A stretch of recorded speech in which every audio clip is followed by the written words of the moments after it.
Hi, we're going to take some notes today. We're moving on from the Monster Joe on Maple Street. We focused on plot. We're going to continue to talk about plot as we look at more stories, but we're going to move on.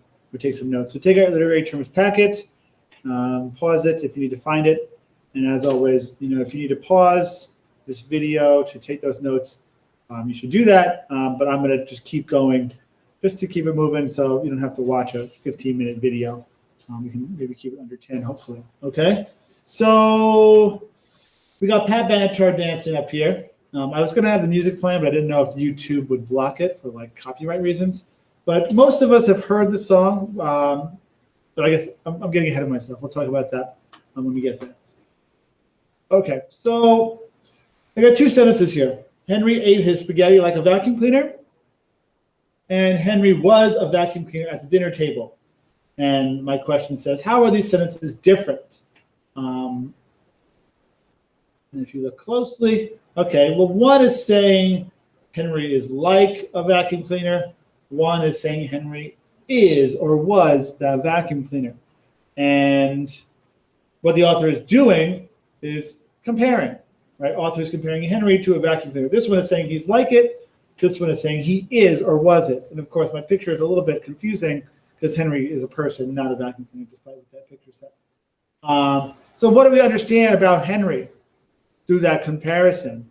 Henry is a vacuum cleaner. Henry was like a vacuum cleaner at the table. We know that he's eating fast. He's eating maybe loudly. He's slurping up his food. Maybe he's not chewing it. All of these things are true, okay? So if you remember this stuff and maybe a little more astute, then you might have said, oh, well, one's a simile and one's a metaphor, and that is also true. This one's a simile, it's saying he's like something. This one's a metaphor saying he is that thing. Again, not literally, but metaphorically. So similes and metaphors are comparisons, okay? You compare one thing to another thing to get a better understanding of it. And here's our definition of simile, okay? So pause this if you need to copy it down, and I will keep talking. So a simile is when you compare two things using the words like or as, right? And we have an example. The friends are like two peas in a pod. We're comparing the friends to the peas in a pod. So we don't know these friends. What do we know about the peas in a pod? Okay. Well, we know if I'm looking at that picture, I know that they're packed in there tight. They're close together. They're always together. So by comparing the friends to a peas in a pod, now we know, okay, what about these friends? They're tight. They're close together. They're always together. So that's what that comparison does, right? So I'm going to give you a few more examples.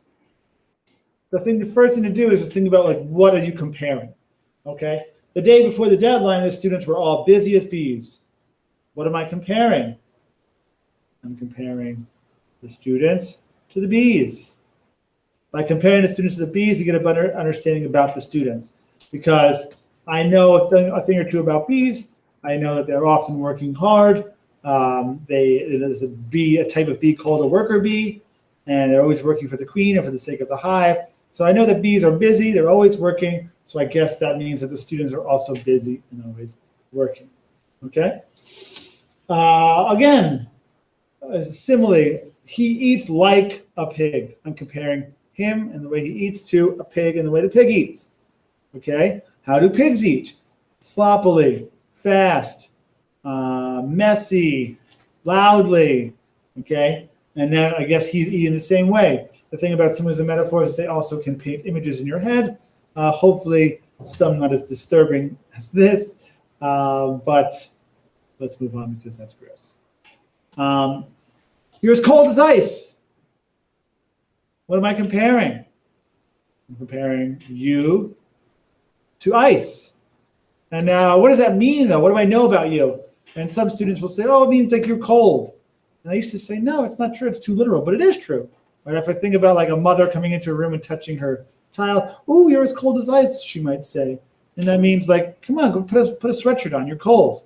But it also could mean, something more. It could mean, you're distant, you're harsh, you're cold-hearted, you're rude.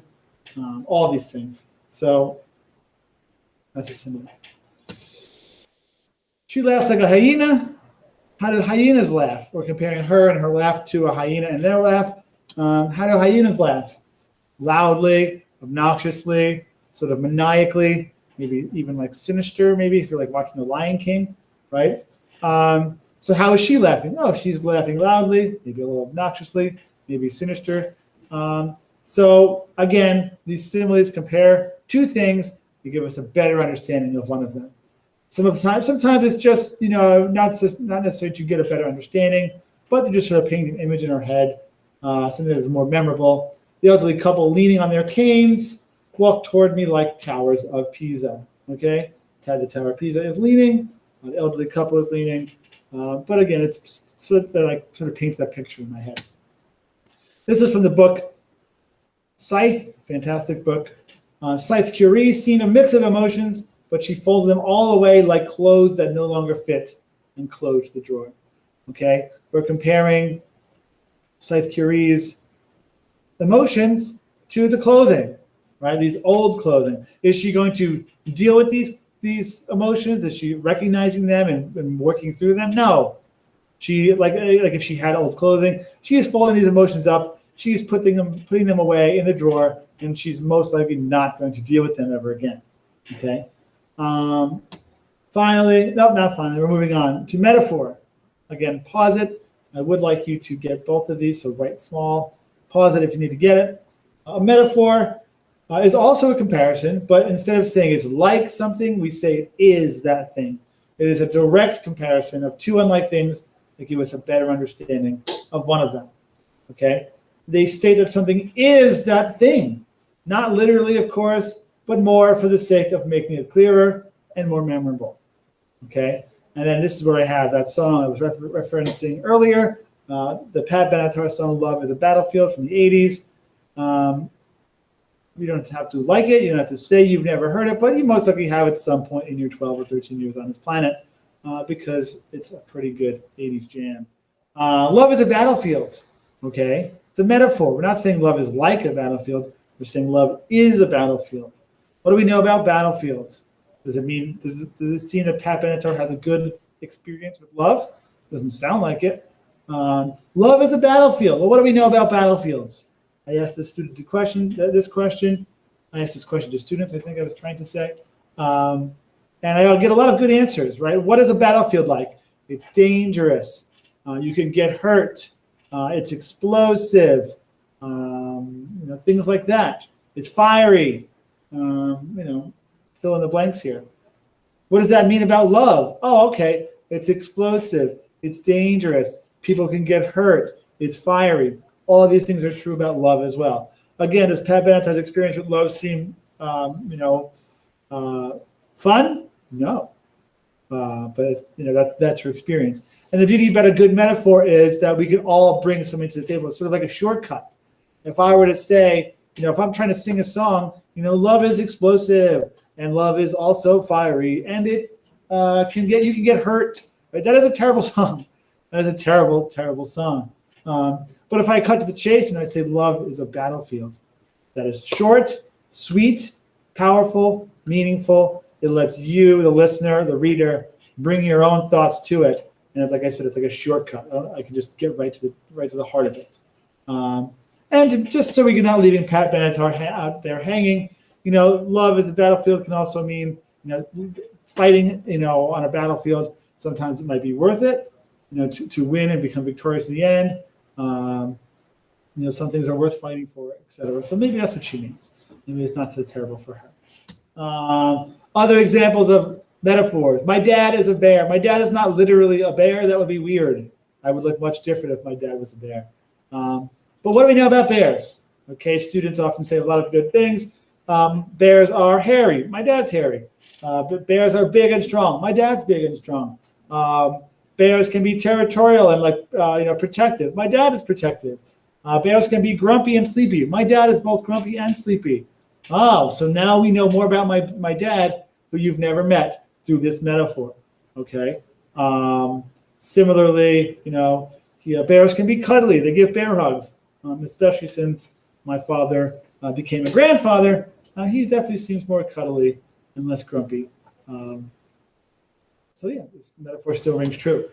Her room was a prison. Her room isn't literally a prison, right? Here's her room. But what do we know about her room if it's a prison? Maybe she can't get out. Maybe she's grounded. Maybe it's dirty. Maybe it's dark. Maybe it's sort of dank and grimy. Like I said, maybe she can't get out. Maybe she's locked in there. Maybe she's grounded. Now, her room isn't literally like this picture, but it can feel that way. And that metaphor can sort of get that point across to the reader. Words are daggers when spoken with anger. We're comparing words to daggers. Well, what are daggers like? They can hurt you. They can stab you. They can cut you. Okay, words can do the same thing. They can stab you. They can hurt you. They can cut you. They cut me deep. They cut to the heart. All that is true. Okay, this is an example from the book Pax. Peter's anxiety began to stir all day. The whole ride here, Peter had sensed it coiling. It always seemed like a snake to him, his anxiety, waiting just out of sight, ready to slither up his spine, hissing a familiar taunt. Of course, we're comparing a snake to Peter's anxiety. Okay, it's a pretty powerful metaphor, particularly if you've experienced anxiety before. And I know it says it's always seemed like a snake here. That is a simile, but overall, this whole paragraph is an extended metaphor. And just as we finish up, it's not just about literature. You can have similes and metaphors.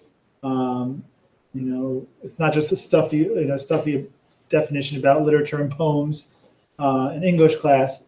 If you like music, if you like rap in particular, certainly pop, you'd be hard pressed to find a song that doesn't have a simile or metaphor in it. A few, popular examples, although they might be dated at this point. Baby, you're a firework, Katy Perry sings. What do we know about Katy Perry's, significant other? They are bright, they light up the sky, they're colorful, they're awe-inspiring. Oh, that's actually a pretty nice thing to say about somebody, Katy. Thank you. Taylor Swift, I can read you like a magazine. Really, what does that mean? It's a simile, like a magazine. What does that mean? You're predictable. You can't hide anything from me. You can't hide your emotions in particular. All of these things. Frank Ocean, this is sort of a play on words. I can see both sides, like Chanel. If you're familiar with the brand Chanel, we have two C's on both sides. Oh, I can see both sides. I get it, Frank. Very clever.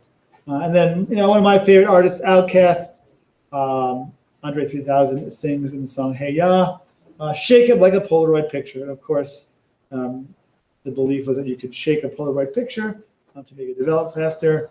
But what he really is saying is he wants you to dance, right? That's a simile. Shake your body like a Polaroid picture. So it's a simile.